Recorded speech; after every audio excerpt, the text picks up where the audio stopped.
Hello le vlog, j'espère que vous allez bien. On se retrouve aujourd'hui pour une vidéo spéciale autour de la saga Divine Rivalité de Rebecca Ross. Oui, vous savez que c'est vraiment une saga que j'ai très envie de lire depuis un bon bout de temps maintenant. Et ça y est, je vais m'y mettre parce que il y a quelques jours, dans ma boîte aux lettres, vous le savez parce que vous avez vu ma dernière vidéo unboxing, j'ai reçu le roman Lovely War de Julie Berry. Et là vous vous dites mais quel est le rapport avec Divine Rivalité? Eh bien ce qu'il faut savoir c'est que ce roman Lovely War a inspiré la saga Divine Rivalité à Rebecca Ross. Donc je me suis dit que ça pouvait être une bonne idée de lire tout ça et de vous en parler dans une vidéo. Du coup, écoutez, aujourd'hui dans cette vidéo, on va parler donc de ce roman Lovely War ainsi que de la saga Divine Rivalité, donc de ce premier tome et aussi évidemment du second. Voilà.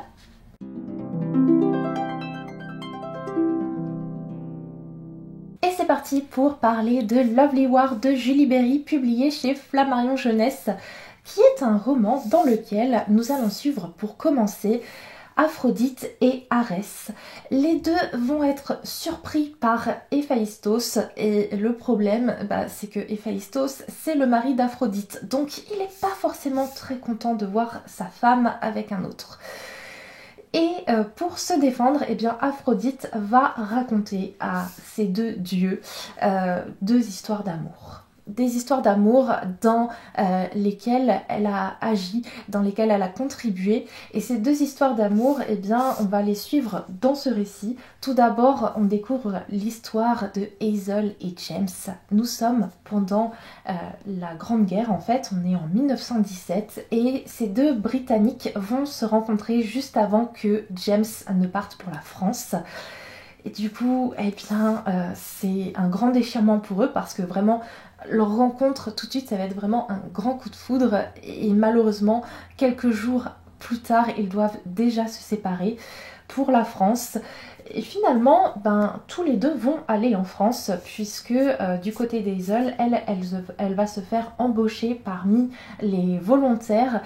En fait, elle, c'est une pianiste, elle a vraiment tout un talent pour le piano et du coup elle va faire partie des volontaires qui vont faire de la musique en France, notamment pour les troupes. C'est là où elle va faire la connaissance de Colette. Colette qui est une jeune femme qui a une vraie passion pour le chant, qui se débrouille très très bien.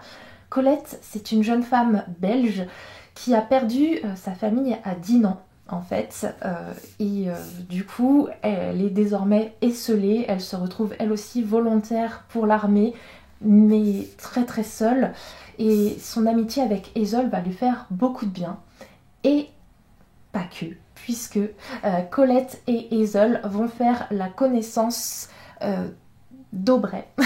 Et Aubrey, en fait, lui, c'est un soldat noir qui vient des États-Unis et lui aussi, il a un vrai talent pour la musique. Et du coup, ces trois comparses vont se lier d'amitié à une époque où quand on est noir, malheureusement, surtout un jeune homme noir comme c'est le cas d'Aubrey, c'est interdit de côtoyer des jeunes femmes blanches au sein de l'armée.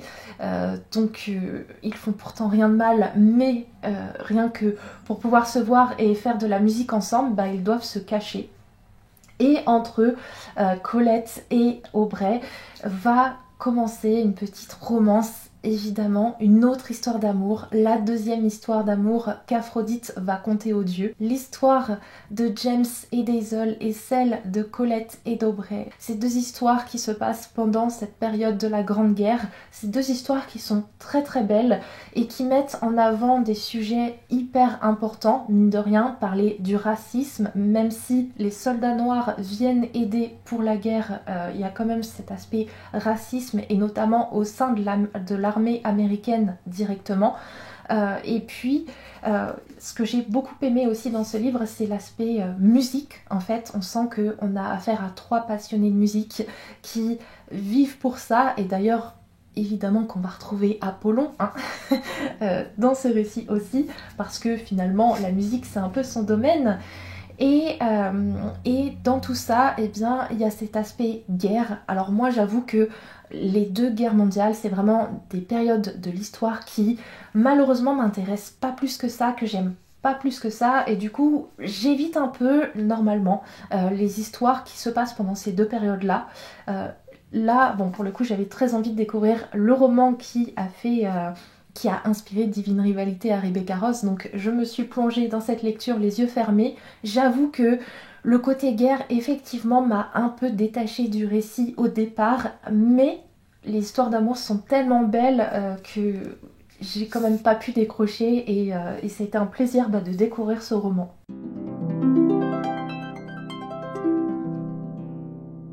Il est désormais temps de parler de Divine Rivalité, que j'ai terminé il y a maintenant quelques jours. Et Divine Rivalité, c'est quand même assez différent de Lovely War dans le sens où c'est beaucoup plus fictif. On va aussi parler de guerre, on va aussi retrouver des dieux dans ce récit, mais clairement là c'est pas du tout les dieux de la mythologie grecque, on est sur des dieux complètement différents. En fait, dans cette histoire, il y a notamment deux dieux. Un qui règne plus particulièrement sur le royaume souterrain, on va dire, et l'autre qui règne sur le royaume du ciel. Et ces deux dieux vont entrer en guerre, entraînant avec eux des humains, puisque ce sont les humains qui vont se battre les uns contre les autres pour défendre les intérêts des dieux. Et dans tout ça, nous on va suivre le personnage d'Iris. Iris qui est complètement déboussolée parce que ça fait 5 mois maintenant que son frère Forest s'est engagé pour le front, pour défendre la déesse Enva, donc la déesse du ciel. Et Iris, voilà, son frère lui manque. Et en plus de ça, le départ de Forest pour la guerre, eh bien, ça a complètement chamboulé sa vie, puisque suite à ça, leur maman, elle a sombré dans la boisson, dans l'alcoolisme, et du coup, elle n'a plus de travail.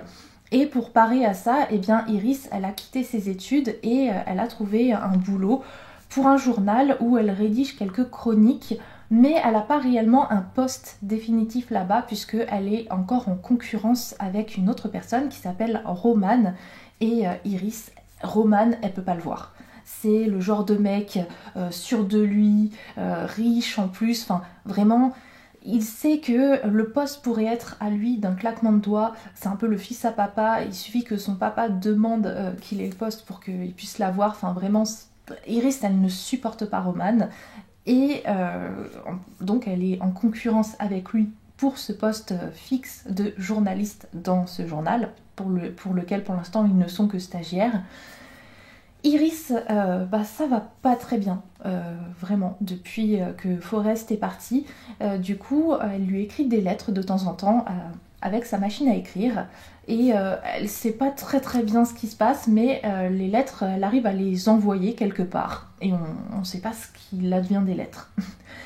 Il se trouve que nous, les lecteurs, on sait ce qu'il advient des lettres, puisque, en fait, par un petit peu de magie, puisqu'il y a de la magie dans ce livre et dans cet univers, eh bien, les lettres atterrissent chez Romane. Et du coup, ça fait quelques mois maintenant qu'il lit les lettres d'Iris, et à un moment donné, il va commencer à y répondre. Et du coup, va se créer une correspondance épistolaire entre ces deux personnages, sachant que Romane va comprendre assez rapidement qu'il parle avec Iris, parce qu'elle va donner des détails un petit peu sur sa vie, et donc il va faire le lien. Mais Iris ne sait pas du tout qu'elle converse avec Romane, le mec qu'elle déteste. Et du coup, petit à petit, on suit vraiment cette correspondance entre ces deux personnages, cette histoire d'amour en fait qui va se former sous nos yeux. Bien évidemment, dans tout ça, même si la guerre ne touche pas directement la ville dans laquelle résident Iris et Romane, eh bien elle est quand même là, et Iris va être amenée à se rapprocher du front. Et c'est à ce moment-là que le récit va prendre une tournure peut-être un peu surprenante, mais vraiment on va être plongé dans une ambiance cosy, vraiment avec un aspect très fond family, puisque Iris va rencontrer de nouvelles personnes. Bien évidemment, Romane ne sera jamais bien loin. Et vraiment, cette lecture a eu pour moi un effet très réconfortant, alors que on y parle quand même de guerre en fait, Vraiment il se passe des choses qui parfois ne sont pas drôles du tout, mais ce côté où Iris se retrouve avec des personnages qui vont la réconforter, qui vont la mettre dans une situation tellement plus plus confortable. Nous, ça nous réconforte en tant que lecteur. On a très envie de retrouver petit à petit ce groupe de personnages qui évoluent finalement dans des conditions vraiment pas faciles. Et honnêtement, une lecture mais qui m'a complètement charmée parce que malgré cet aspect guerre qui, moi, est peut-être pas forcément ce que je préfère dans mes lectures, vraiment les personnages, j'ai adoré. Cette romance qui prend quand même pas mal de place dans ce premier tome, j'ai adoré aussi. Vraiment ce premier tome, j'ai trop aimé.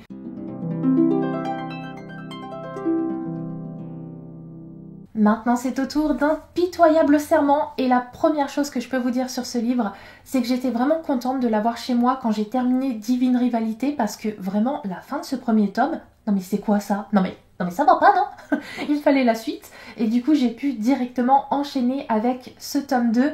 Un tome 2 qui a une ambiance un petit peu moins cosy que le premier tome. Là, on se focalise un petit peu plus sur la guerre et notamment sur ces deux dieux qui se sont embrouillés et à cause de qui il y a la guerre. Du coup, on a tout cet aspect lore qui est beaucoup plus développé dans ce second opus et c'est assez intéressant. Bon, bien sûr, en parallèle, il y a toujours la romance d'Iris et de Roman qui d'ailleurs au début de ce premier tome vont être dans des conditions assez particulières et du coup pour communiquer ils vont à nouveau s'envoyer des lettres. Donc on retrouve vraiment les vibes du premier tome, ces échanges épistolaires qui sont toujours hyper plaisants à lire. Franchement, un second tome qui m'a vraiment régalé, que j'ai beaucoup aimé retrouver, même si je pense que le premier est peut-être mon préféré, mais celui-ci il est à la fois différent et en même temps dans la continuité du premier. C'est une saga que j'ai vraiment beaucoup appréciée. Je comprends son succès et oui, certes, je la trouve quand même très différente du roman Lovely War, mais en même temps, je vois ce qui a pu inspirer sa saga à l'autrice. Je vois les petites inspirations et je trouve que elle s'est vraiment servie de ce beau roman pour créer une saga vraiment hyper attachante, moi que j'ai beaucoup aimé suivre, que j'ai trouvé très bien construite et qui se suffit à elle-même en 2 tomes. Du coup, 3 chouettes lectures que j'ai pu faire récemment et 3 lectures que je ne peux que vous recommander. Sur ce, je vous laisse là pour cette vidéo qui est désormais terminée. Je vous remercie d'avoir passé ce moment en ma compagnie. Je vous fais de très gros bisous et on se retrouve très vite et tout bientôt pour une nouvelle vidéo.